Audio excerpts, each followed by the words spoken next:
On this week's Parsha, the Torah tells us about the mitzvah of Sfiras HaOmer.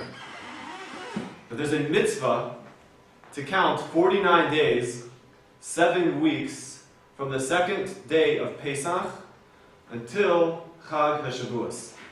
The Chag, the Yom Tiv, the holiday of Matan Torah, where the Jews recognize and celebrate the giving of the Torah at Har Sinai.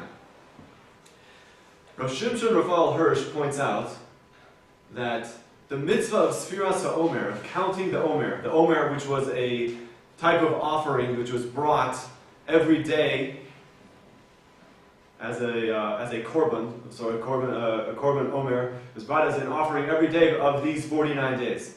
He explains that we find that the mitzvah is given in actually 3 different contexts in the Torah.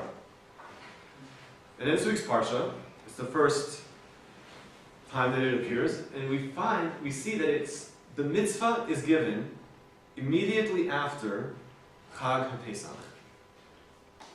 The day after we celebrate Pesach. What is Pesach? Pesach, as we say in the Haggadah, is when the Jews went from Abdus Lecherus. They went from being an enslaved nation to a free nation.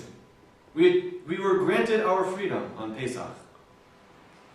That is one place where we see the mitzvah of Sfiras HaOmer being given. Another is when we are to enter into Eretz Yisrael, into the land of Israel. Although the mitzvah was given while we were in the desert, when we were in the Midbar, we were only to perform the mitzvah once we came into our borders, what would be our homeland. That is the second place. So we now have, once we gained our freedom, and then once we gained our territory, our country, and there's a final place that the Torah tells us.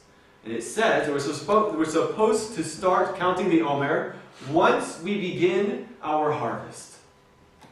Once we begin raking it in. Once we have our own economy. That is what the harvest time was. There was once upon a time, we were an agricultural people. And the Torah tells us that once we start harvesting our crops, which begins the day after the first day of Pesach, we're supposed to start counting the Omer.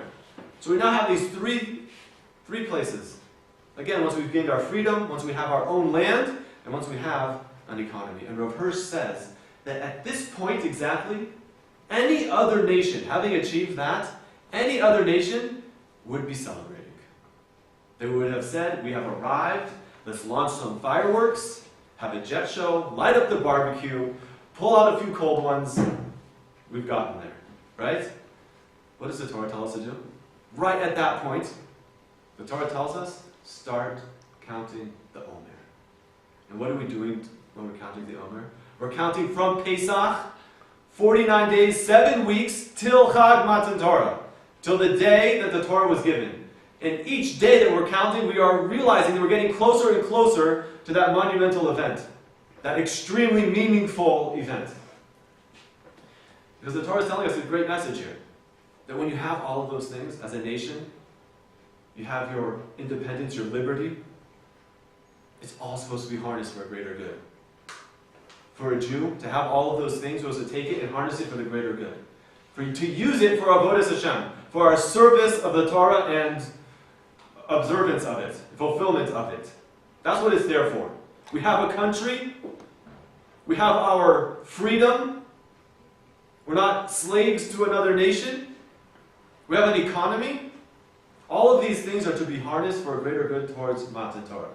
And it's very interesting though, because Rav Hirsch points out that during the Sfiras HaOmer, we go through how many Shabbosos, how many times we experience Shabbos in that time. In 7 weeks, that would be 7 times we would go through Shabbos.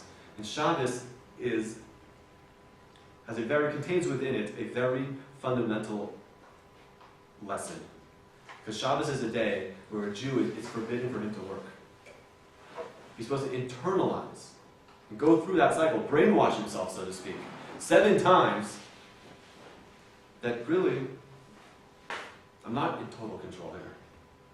That Hashem is really providing my sustenance. My life really depends on Hashem. And this is a message as well that is necessary for us to embrace and internalize before Chag Matan Torah. Because in order for us to really fulfill the Torah, we have to realize that it's not us that's running everything. Hashem is doing things, and Hashem is providing for us.